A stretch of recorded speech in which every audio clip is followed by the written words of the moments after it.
নমস্কার বন্ধুরা, কেমন আছেন সবাই? পাপিয়াস কিউলিনারি আর্ট অ্যান্ড ব্লগের নতুন আরেকটি পর্বে আপনাদের সবাইকে স্বাগতম। ছোট দিনের বেলায় কাজ করে আসলে মোটেও শান্তি পাওয়া যায় না। সকালে নাস্তা খেতে খেতে দুপুরের রান্নার সময় হয়ে যায়, আর দুপুরে রান্না করতে করতে আসলে বিকেল হয়ে যায়। এই জন্য সব কিছু রেডি করে নিয়েছি অনেক সকালেই। জিরে বেটেছি অনেকগুলো, আদা বেটেছি, রসুন বেটেছি। আর যেদিন বাটাবুটি থাকে সেদিন বাটাবুটির ঝামেলা থাকলে অনেকটা সময় লেগে যায়। আর চিকেন রান্না করা হলে টাটকা টাটকা মশলা বেটে আসলে রান্না করা হয়। আর আমি এমনিতেও তেমন একটা মশলা বেটে ফ্রিজে রেখে দিই না। গুঁড়ো মশলা যেগুলো খাওয়া হয় সেগুলো গুঁড়ো মশলা দিয়েই হয়, আর মাঝে মাঝে জিরেটা বাটা হয়। আদা রসুনটা আসলে বেটেই রান্না করি। জিরে গুঁড়োটা করা আছে, তবে জিরে গুঁড়ো দিয়ে বেশিরভাগ রান্না করা হয়। তবে যেদিন চিকেনটা রান্না করি সেদিন একটু জিরেটা বেটে দিই। আর টাটকা আদা রসুন বেটে দিলে আসলে মাংসটা অনেক মজা লাগে। আজকে অবশ্য চিকেনটা একটু আলাদা করেই রান্না করছি, ঝাল ছাড়া আর ঝাল দিয়ে। অনেকটা ঝাল দিয়ে রান্না করছি, আর মন তো বেশি ঝাল দিয়ে রান্না করলে খেতে পারবে না, এজন্য একটু আলাদা করেই রান্না করে দিলাম। মনের জন্য ঝাল কম দিয়ে রান্না করেছি, আর এটা বসিয়েছি এখন একদম অনেকটা ঝাল দিয়ে। চিকেন একটু ঝাল ঝাল হলেই খেতে ভালো লাগে, আর চিকেনের কালারটা একটু লাল হলে আমার কাছে খেতে ভীষণ ভালো লাগে। তবে চিকেন আসলে অতটা পছন্দ না, যার জন্যে মনের জন্য যখন রান্না করি কয়েকটা কাঁচামরিচ একটু আস্ত আস্ত দিয়ে খুব অল্প মরিচ গুঁড়ো দিয়েই রান্নাটা করে নিই। আর আমি অন্যান্য তরকারি দিয়ে খাই। আপনাদের দাদা আমি দুজনেই আসলে চিকেনটা অত বেশি খেতে পছন্দ করি না। তবে চিকেনের ঝোলটা ঝাল হলে আলু আর ঝোলটা খেতে ভালো লাগে।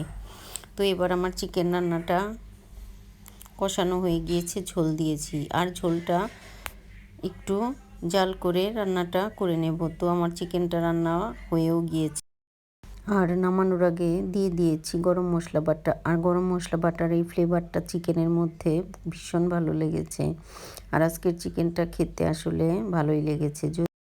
এবার রান্নাটা শেষ করে চলে আসলাম একটু ফ্রিজটা ক্লিন করার জন্য। আসলে আজকে একটু ফ্রিজটা ক্লিন করব। কয়েকদিন ধরে ভাবছিলাম যে ফ্রিজটা একটু ক্লিন করি, তবে আর করা হয়ে ওঠে না। আজকে যেহেতু অনেকটা তাড়াতাড়ি রান্না হয়ে গিয়েছে, এজন্য ভাবলাম যে আজকেই ফ্রিজটা পরিষ্কার করে নেই। তো বলতে বলতে ফ্রিজটা অনেকটা পরিষ্কার করেও নিয়েছি, তবে তেমন অনেক বেশি ময়লা পড়েনি, যার জন্য ক্লিন করতে আমার তেমন বেশি সময় লাগেনি। আর অল্প ময়লায় ক্লিন করতে বেশি সুবিধে। তবে বেশি করে ময়লা করে ফেললে তখন সময়টাও যেমন লাগে আর কষ্ট অনেক বেশি হয়। এজন্য ভাবলাম যে আসলে হালকা পাতলা ময়লাই পরিষ্কার করে নেই। তবে আজকে শুধু ফ্রিজের নর্মাল অংশটুকুই পরিষ্কার করলাম। ডিপটা মোটামুটি ক্লিন আছে, আরও কয়েকদিন পরে করলেও চলবে। এজন্য আজকে আর ডিপে হাত দিব না। আমার ফ্রিজটা প্রায় ক্লিন করা হয়ে গিয়েছে। এবার স্নান খাওয়া দাওয়া করে নেব। আসলে শীতের দিনে একটু তাড়াতাড়ি স্নান করলে ভালো লাগে, আর স্নানের পর একটু ছাদে না গেলে মোটেও ভালো লাগে না।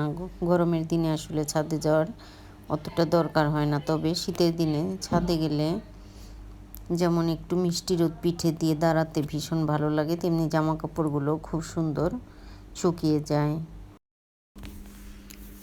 তো এবার ফ্রিজটা প্রায় ক্লিন করা হয়ে গিয়েছে। একবার আমি মুছে নিয়েছি, আর একবার মুছে নিলাম।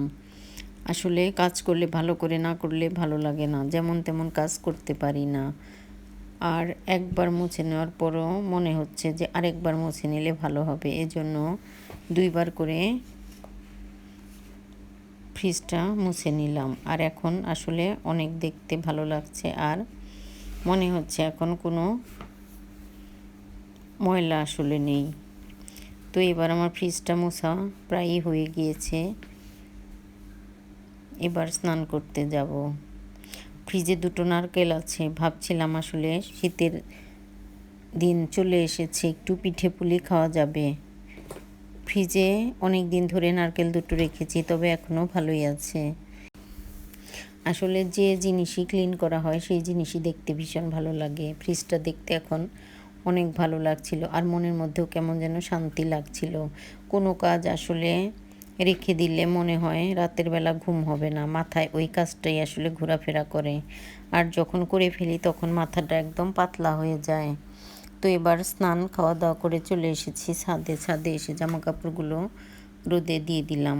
আর এখানে দিলে জামা কাপড়গুলো খুব তাড়াতাড়ি শুকিয়ে যায়। আর ছাদের এই মিষ্টি রোদ পোহাতেও ভীষণ ভালো লাগে। এখন তো দুপুরবেলায় প্রায় বিকেল হয়ে যায়, স্নান খাওয়া দাওয়া করতে করতে অনেকটাই বিকেল হয়ে যায়। আর ছাদে আসলে মোটামুটি অনেকটা সময় কাটিয়ে তারপর বাসায় যাই।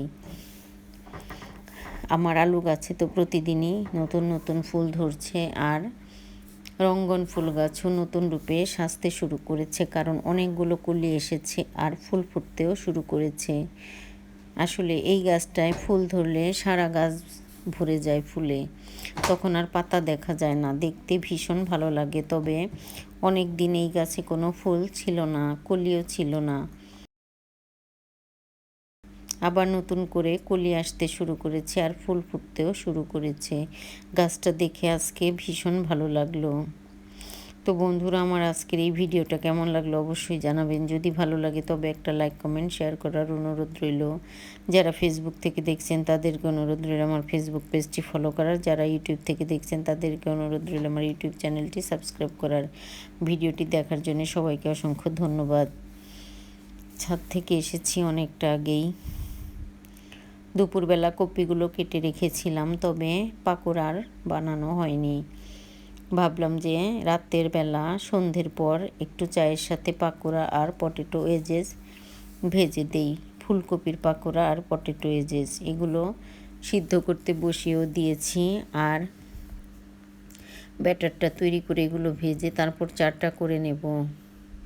আসলে শীত গরম না, চায়ের সাথে যে কোনো পাকোড়া খেতেই ভীষণ ভালো লাগে। পটেটো ওয়েজেস খেতেও ভালো লাগে আমার কাছে, তবে বাসায় বানানো হলে। বাইরের থেকে কিনে খেলে আসলে ওই পটেটো ওয়েজেসটা অতটা আমার ভালো লাগে না, তবে বাচ্চারা ভীষণ পছন্দ করে। এবার ব্যাটারটা আমি গুলিয়ে নিয়েছি, একটা ডিমও দিয়ে দিয়েছি। আসলে বাচ্চারা ডিম খেতে চায় না, এর মধ্যে একটা ডিম দিয়ে দিয়েছি যাতে আসলে ডিমটাও খাওয়া হয়ে যায়। এবার পটেটো ওয়েজেসগুলো আগে ভেজে নিই, তারপর পাকোড়াগুলো ভেজে নেব। এবার অনেকগুলো পটেটো দিয়ে দিয়েছি চুলার মধ্যে ভাজার জন্য, আর মিডিয়াম টু লো হিটে এই পটেটো ওয়েজেসগুলো ভেজে নেব। আসলে অনেকগুলো তেল দিয়ে অনেকগুলো পটেটো একবারে দিয়ে দিয়েছি, তাহলে ভাজতে খুব তাড়াতাড়ি ভাজা হয়ে যাবে।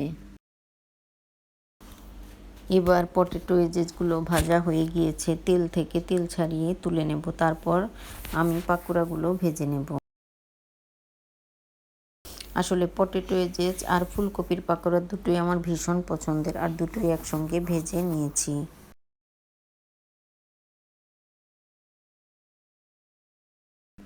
আজ একসঙ্গে দুটো প্রিয় জিনিসই ভেজে নিলাম, আর চাও বানিয়ে নিয়েছি চায়ের সঙ্গে। এবার গরম গরম পটেটো ওয়েজেস আর গরম চা, সাথে আছে টমেটো সস দিয়ে একটু খেয়ে তারপর চাটা খাবো। তো বন্ধুরা, আজ এ পর্যন্তই, দেখা হবে নতুন কোনো ভিডিওতে।